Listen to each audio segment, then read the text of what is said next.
Hello student, GK by Devendra sir की class में आपका हार्दिक स्वागत है। हम आज राजस्थान के जो टॉपिक हैं, खासकर हमने पुरातात्विक स्रोत से शुरू किया था। एक अपना वीडियो आया था उस पर, अगले उसी क्रम में हम शुरू करते हैं। राजस्थान के पुरातात्विक स्रोत अभिलेखों के बारे में हम बात कर रहे थे, तो उसी टॉपिक को आगे बढ़ाते हुए हम कुछ अभिलेखों के बारे में और ज्यादा जानकारी लेते हैं। कंप्लीट पुरातात्विक और साहित्यिक स्रोत पढ़ेंगे तो हमें बहुत सारे क्वेश्चन जो है वो आरएस से लेकर विभिन्न एग्जाम में, पटवारी तक, कांस्टेबल के एग्जाम में भी, विभिन्न ग्रेड के एग्जाम में भी यहां से बहुत सारे क्वेश्चन मिल रहे हैं। और जो जो टॉपिक पढ़ते जाएंगे उनके साथ अपन अभिलेखों की, साहित्य की एक तरह से चर्चा भी करते जाएंगे। हमने कीर्ति स्तंभ प्रशस्ति तक देखा था, उसके आगे बढ़ते हैं और अगली जो प्रशस्ति है कुंभलगढ़, किले के लिए भी प्रसिद्ध है कुंभलगढ़, कुंभा द्वारा निर्मित। और कुंभलगढ़ प्रशस्ति लगभग 1460 ईस्वी की है। 1460 ईस्वी कुंभलगढ़ प्रशस्ति का मतलब हमने देखा कि राजा की प्रशंसा में लिखा गया जो लेख है वो प्रशस्ति कहलाता है। जैसे राज सिंह की प्रशंसा में लिखा गया राज सिंह प्रशस्ति जो है। इसके अलावा विभिन्न अपन भारतीय गुप्त शासनों के संदर्भ में देखें तो सबसे प्रसिद्ध प्रयाग प्रशस्ति आती है। कुंभलगढ़ प्रशस्ति जो है, इसका प्रशस्तिकार जो है वो महेश आता है, उत्कीर्णकर्ता महेश के संदर्भ में। तो दूसरा एक और थोड़ा कंफ्यूजन वाला क्वेश्चन है, वो भी क्लियर हो जाता है कि इससे पहले सेम डेट वाली प्रशस्ति कीर्ति स्तंभ प्रशस्ति थी। तो कीर्ति स्तंभ प्रशस्ति भी 1460 ईस्वी की है, लेकिन इसका प्रशस्तिकार अत्रि एवं महेश दोनों आते हैं। और कुंभलगढ़ प्रशस्ति जो है उसके प्रशस्तिकार महेश आते हैं।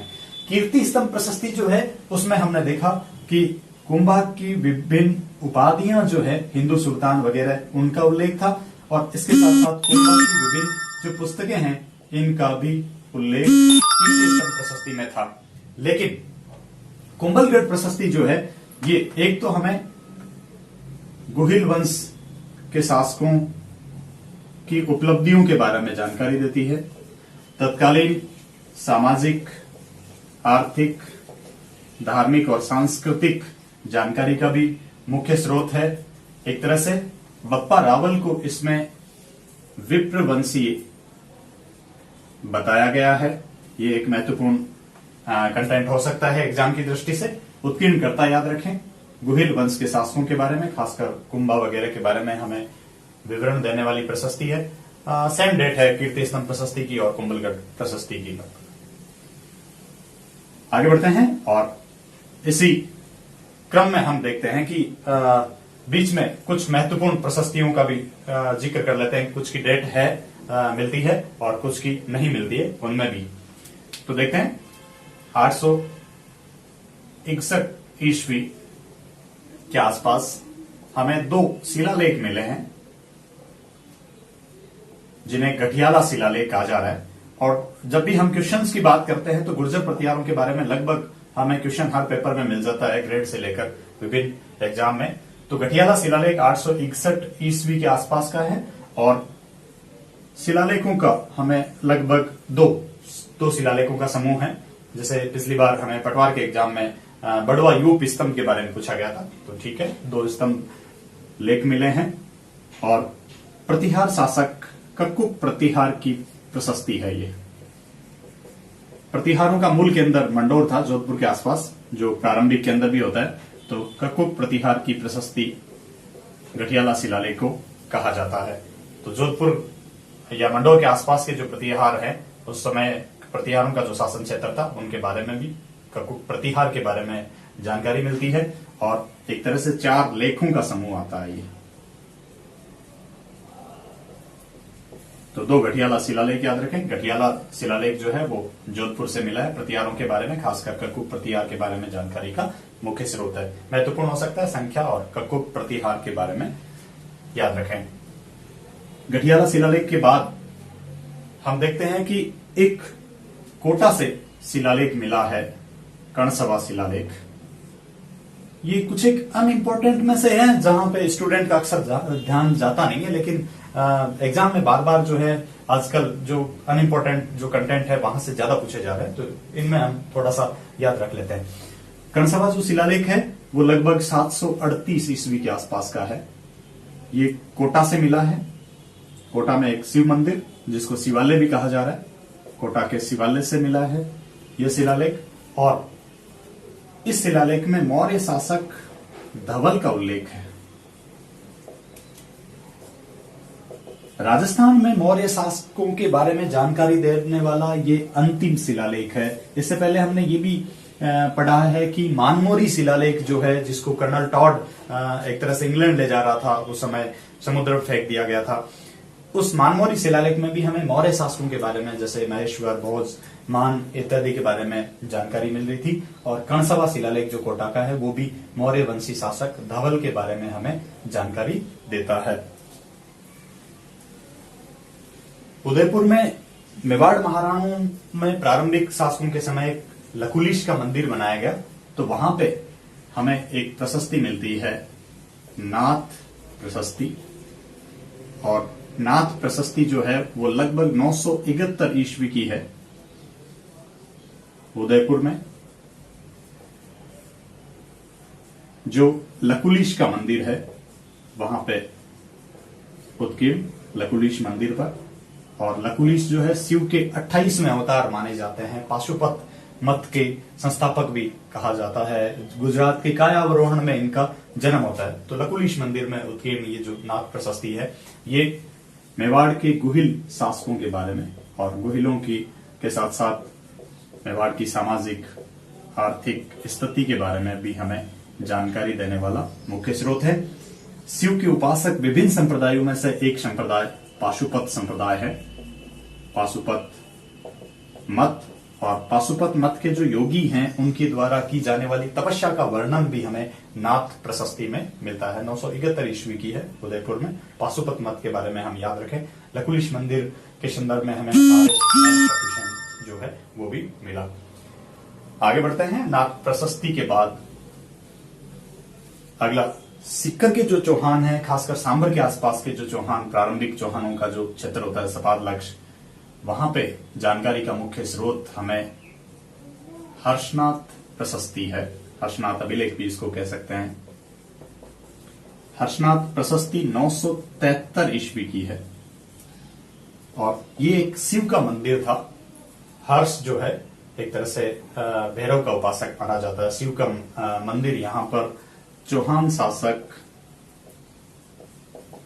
अल्लट के समय निर्मित था। शिव मंदिर है, हालांकि एक तरह से जो मूल मंदिर था वो औरंगजेब द्वारा तोड़ दिया गया था। बाद में अलग से शिव मंदिर जो है वो बनाया गया। तो हर्षनाथ मंदिर जो है वो अल्लट के समय निर्मित था। इसमें ज्यादातर बार क्वेश्चन जो है, क्वेश्चन का क्राइटेरिया चौहानों की वंशावली के बारे में। सांबर के जो चौहान हैं उनकी वंशावली के बारे में हमें जानकारी देने वाला मुख्य स्रोत हर्षनाथ प्रशस्ति है। और ये जो प्रशस्ति है 973 ईस्वी में विग्रहराज द्वितीय का समय था, तो ये विग्रह राज सेकंड के समय की प्रशस्ति है। तो खासकर विग्रहराज के संदर्भ में पूछा जाता है 973, खासकर चौहानों की वंशावली, और चौहानों को इसमें सूर्यवंशी बताया गया है।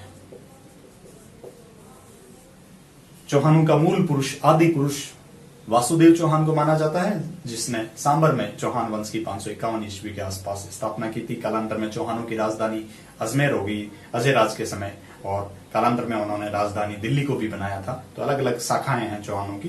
तो प्रारंभिक शाखाओं में और खासकर सूर्यवंश के बारे में हमें जानकारी देने वाला मुख्य स्रोत। तो हर्षनाथ प्रशस्ति के बारे में हमें कई बार इंटरव्यू में भी पूछा जाता है। जो खासकर मूल जिले के निवासी, सीकर जिले के निवासी हैं, उनसे ज्यादा पूछा जाता है ये क्वेश्चन।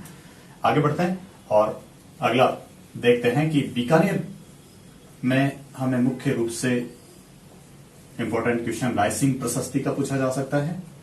बीकानेर के राठौड़ों के बारे में जानकारी का मुख्य स्रोत भी है। रायसिंह प्रशस्ति जो है वो 1594 ईस्वी के लगभग की है और रायसिंह ने बीकानेर दुर्ग का निर्माण करवाया था। तो बीकानेर दुर्ग जो है उसका निर्माण कार्य 1589 से लेकर 1594 तक चला।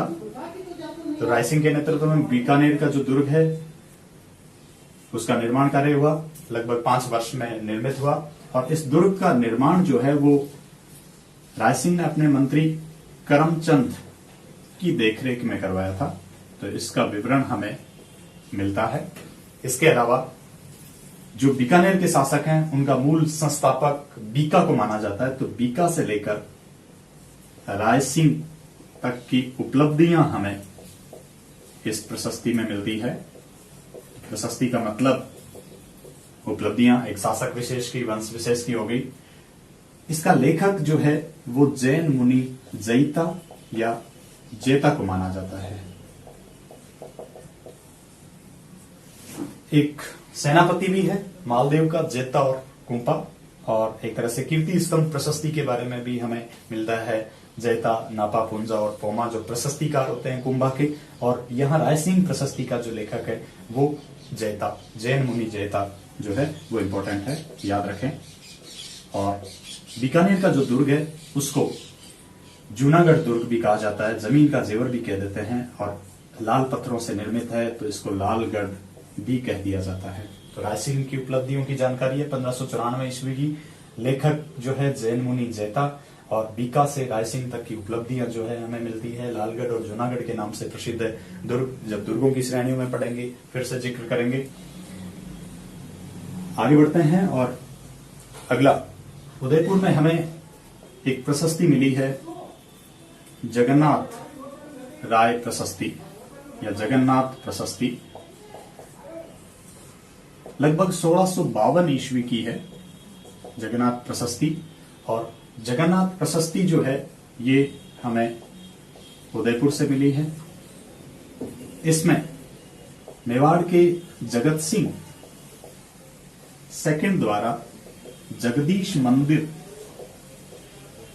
बनाने का, जगन्नाथ मंदिर बनाने का उल्लेख है, उसके निर्माण की जानकारी मिलती है। मेवाड़ के गुहिल शासकों की उपलब्धियों का भी व्यापक विवरण देने वाली प्रशस्ति है। तो गुहिल शासकों की जानकारी का एक स्रोत भी है ये।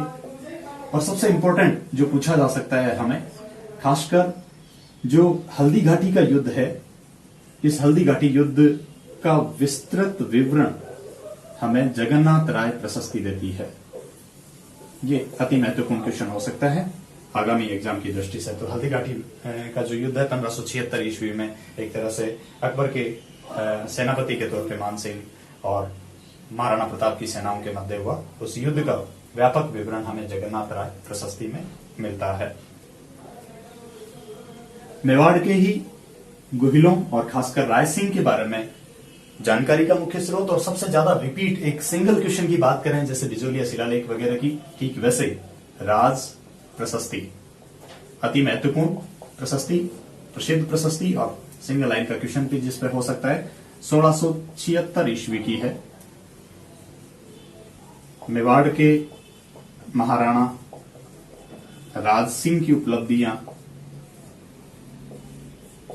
राय सिंह की उपलब्धियों की जानकारी देने वाला मुख्य अभिलेख हम कह सकते हैं। राज सिंह जो है वो औरंगजेब के समकालीन थे। औरंगजेब से एक तरह से जब जजिया वसूला जाता है तो उसका विरोध भी किया जाता है राज सिंह द्वारा। बहुत सारे वृंदावन से जो मूर्तियां लाते हैं ब्राह्मण, उनको शरण भी दी जाती है। और एक तरह से किशनगढ़ की राजकुमारी चारुमती से विवाह भी किया था और औरंगजेब उनके विरोधी भी हो गए थे।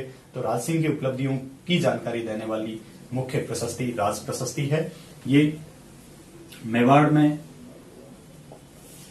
9 चौकी की पाल पर 25 पाषाण खंडों पर उत्कीर्ण संस्कृत के सबसे बड़े शिलालेखों में से एक है। संस्कृत भाषा की बड़े प्रशस्तियों में बड़े शिलालेखों में से एक है। 9 चौकी की पाल पर उत्कीर्ण 25 पाषाणों पर उत्कीर्ण है। संस्कृत भाषा का सबसे बड़ा शिलालेख माना जाता है। और राज प्रशस्ति जो है, इस समय जो राजसमंद झील है उसका निर्माण खासकर अकाल राहत कार्य के तहत अकाल के समय जनता को राहत देने के लिए